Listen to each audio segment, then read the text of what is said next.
Hi welcome to my mini vlog. ಇದು Saturday vlog ಆಗಿರುತ್ತೆ. ಇನ್ನು ಸ್ಯಾಟರ್ಡೆ ಮಾರ್ನಿಂಗ್ ಟಿಫನ್ ಎಲ್ಲ ಮಾಡಿಕೊಂಡು ಈ ಥರ ಟ್ಯಾಬ್ಲೆಟ್ಸ್ ತೊಗೋತಾ ಇದ್ದೆ. ಏನಕ್ಕೆ ಟ್ಯಾಬ್ಲೆಟ್ಸ್ ತೊಗೋತಾ ಇದ್ದೀನಿ ಅಂತ ಇವತ್ತು ರಿವೀಲ್ ಮಾಡ್ತೀನಿ. ಎಷ್ಟೋ ದಿನದಿಂದ ಮುಂದೆ ಹಾಕ್ಕೊಂಡು ಬಂದಿದ್ದೆ. ನನ್ನ ಹೆಲ್ತ್ ಇಶ್ಯೂಸು ಹುಷಾರಿಲ್ಲ ಅಂತ ವ್ಲಾಗ್ ಮಾಡೋಕ್ಕಾಗಿಲ್ಲ ಅಂತ ಎಷ್ಟೊಂದು ಚಾನ್ಸ್ ಕೂಡ ತಗೊಂಡೆ. ಬಟ್ ಅದ್ರ ಬಗ್ಗೆ ನಾನು ಏನೂ ಹೇಳ್ಕೊಂಡಿರಲಿಲ್ಲ. ಲಾಂಗ್ ವಿಡಿಯೋ ಮಾಡೋಣ ಅಂತ ಅಂದ್ಕೊಂಡು ಪ್ಲ್ಯಾನಲ್ಲಿದ್ದೆ. ಬಟ್ ನನಗೆ ಮಾಡೋಕ್ಕೆ ಟೈಮ್ ಆಗ್ತಾಯಿಲ್ಲ. ಪಾಪು ಕಟ್ಕೊಂಡು ಸ್ವಲ್ಪ ವೀಡಿಯೋಸ್ ಮಾಡೋದು ಸ್ವಲ್ಪ ಕಷ್ಟ ಅನಿಸ್ತಾಯಿದೆ. ಅವ್ನಿಗೆ ಹಾಲಿಡೇಸ್ ಇರೋದ್ರಿಂದ. ಅದೇನಪ್ಪ ಅಂತಂದರೆ ನನಗಿರೋದು ರಿಮೈಟೆಡ್ ಆರ್ಥ್ರೈಟಿಸ್. ಅದು ನನಗೆ ಗೊತ್ತಾಗಿದ್ದೆ ನ್ಯೂ ಇಯರ್ ದಿನ 2026 ಅವತ್ತಿನ ದಿನವೇ ನನಗೆ ಗೊತ್ತಾಗಿದ್ದು ನನಗೆ ಆರ್ಥ್ರೈಟಿಸ್ ಇದೆ ಅಂತ. ಅದು ನನಗೆ ಬ್ಲಡ್ ಟೆಸ್ಟ್ ಮಾಡಿಸಾದ್ಮೇಲೆ ಅದಾದಮೇಲೆ ಗೊತ್ತಾದಮೇಲೆ ನಾನು ಟ್ರೀಟ್ಮೆಂಟ್ ತುಂಬ ಕಡೆ ತಗೊಂಡೆ. ಬಟ್ ಎಲ್ಲೂ ವರ್ಕ್ ಆಗಲಿಲ್ಲ.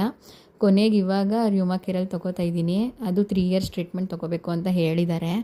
ಇದ್ರ ಬಗ್ಗೆ ಇನ್ನೂ ತುಂಬ ಶೇರ್ ಮಾಡ್ಕೊಳ್ಳೋದಿದೆ. ನಾನು ಹೆಂಗೆ ಪೇನ್ ಅನುಭವಿಸ್ದೆ. ನನಗೆ ಸ್ಟಾರ್ಟ್ ಆಗಿದ್ದು ನವಂಬರಿಂದ. ಮತ್ತು ನಾನು ಹೇಗೆಲ್ಲ ಟ್ರೀಟ್ಮೆಂಟ್ ತೊಗೊಂಡೆ ಪ್ರತಿಯೊಂದೂ ಡೀಟೇಲಾಗಿ ನಾನು ವೀಡಿಯೋನ ಪ್ರತಿಯೊಂದು ಮಿನಿ ವ್ಲಾಗಲ್ಲೂ ಸ್ವಲ್ಪನೇ ಹೇಳ್ತಾ ಹೋಗ್ತೀನಿ. ನನ್ನ ವ್ಲಾಗ್ಸ್ನ ಕಂಟಿನ್ಯೂಸ್ ಆಗಿ ಹೀಗೆ ನೋಡ್ತಾ ನನ್ನ ಸಪೋರ್ಟ್ ಮಾಡ್ತಾಯಿರಿ. ನನ್ನಂಥ ಮಿನಿ ವ್ಲಾಗರ್ಸ್ನ ಕೂಡ ಪ್ಲೀಸ್ ಬೆಳೆಸಿ ಸಪೋರ್ಟ್ ಮಾಡಿ ಫಾಲೋ ಮಾಡ್ಕೊಳ್ಳಿ ಅಂತ ಕೇಳ್ಕೊಳ್ತೀನಿ. ಈ ವ್ಲಾಗ್ ಇಷ್ಟ ಆದರೆ ಲೈಕ್ ಮಾಡಿ ಫಾಲೋ ಮಾಡ್ಕೊಳ್ಳೋದು ಮರಿಬೇಡಿ.